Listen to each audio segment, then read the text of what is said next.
I think a lot of attempts to build in public doesn't work because people don't care about a founder in general. I think one of the most interesting things we could talk about for all the founders out there is like how to make this transition from be a creator on top of being a founder. I know a lot of founders are trying to figure out how to build in public, but also like do it in a way that feels natural to them and not like you're just like selling your startup all the time.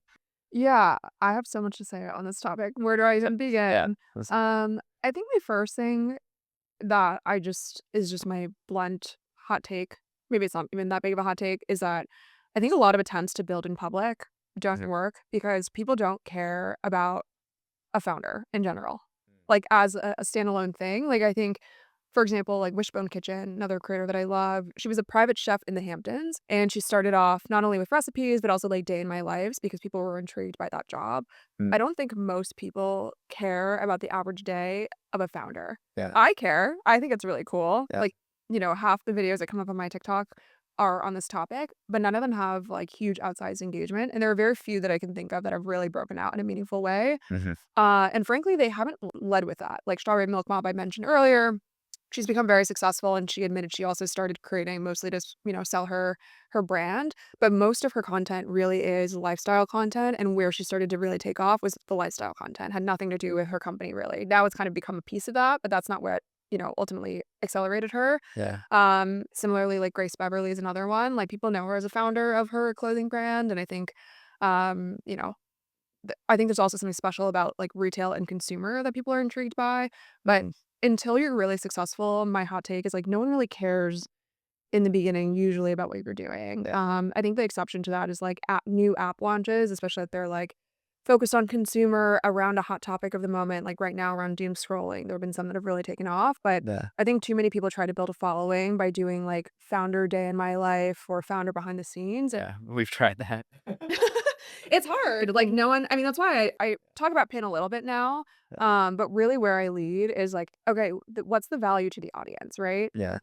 Like, there's a difference between showing someone your average day in the life versus, like, showing someone why your content is valuable to them. For me, in my case, people are excited about investing in interesting startups, getting information about cool potential jobs, they're intrigued by tech, but it's not because of me as a person, especially at least not in the beginning. I think too many people lean into that, Yeah. thinking that that's, something people are interested in, but, like, unless it's, like, me or you, people in my experience, it's not the way to kinda blow up. Okay.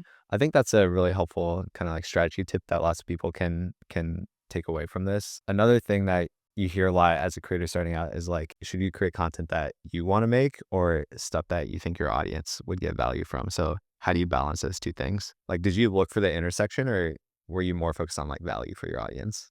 It's tough, I think, I mean, to our previous conversations, I Uh, think where I've really struggled is there are some things that I know would do really well on social media, like very emotional, rage baity type of things that, some creators have a lot of success with in the sense that they grow followings really quickly. They have large engagement, things like that. But for me, from like a moral perspective, and also just it's not really my personality to get like angry about things or try to rile people up about stuff and exaggerate. So like that's an example of something, a strategy I know that works well that I just didn't really want to create, right? yeah. So for me, it was less about like content I would consume personally. I guess part of it is that, but also stuff that I would feel proud of associating my name with, right? Like, does this align with my values and my moral compass is kind of one thing.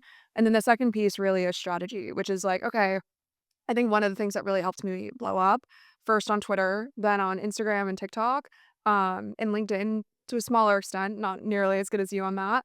But it's like I really understand the platforms that I post on. So like Mm, before I started posting on TikTok and Instagram, I have consumed so much short form content. So much. Like, I love it. I love media of all sorts. Like, I just genuinely love doom scrolling.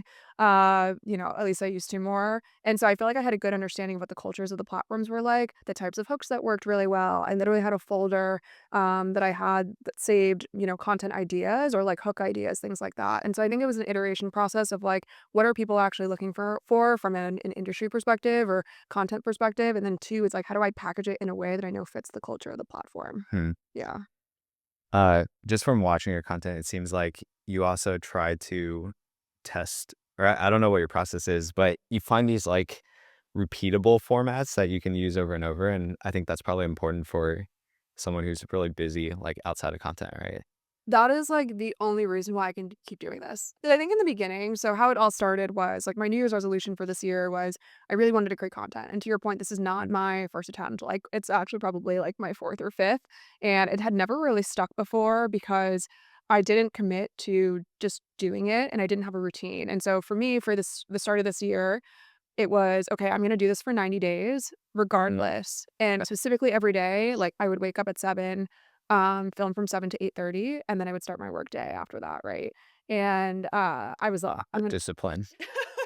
I was like, "I'm just gonna do it," and I at night too, I'd also edit and stuff, like, I had apps in the morning and night that I would do this, but I was like, "I'm just gonna do it regardless of how it goes for 90 days," like, that was my commitment, and very fortunately this time around, like, I got way more traction earlier on than in the past, so I think that definitely helped with momentum and feeling like, "Oh, okay, I'm not speaking completely into the void."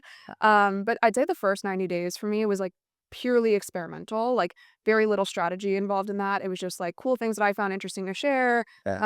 like, trying out different formats or things that, people may or may not like or wanna hear from me. And over the course of those 90 days, that's really when I iterated to kind of there's, like, 3, I'd say, main things that I do over and over again every week. It's the companies that will make you a millionaire. Mhm. It used actually 4 things. There used to be, Secrets from Stanford Business School. I don't do that every week, but it's a consistent series that people have known me for. It's the weekly, reads on Sundays, like, Yeah. don't read or don't doom scroll, instead read these things, and the last one is, like, news summaries. Um, and all those really started from, like, me having an inkling and an idea of an experiment, committing to trying it 3 times, and if it seems to perform well and people seem to resonate, then I've kind of put it in the rotation. Okay. Yeah, and so that's kinda how I've been able to build more sustainable, routine, I think, despite not being able to focus on it full time.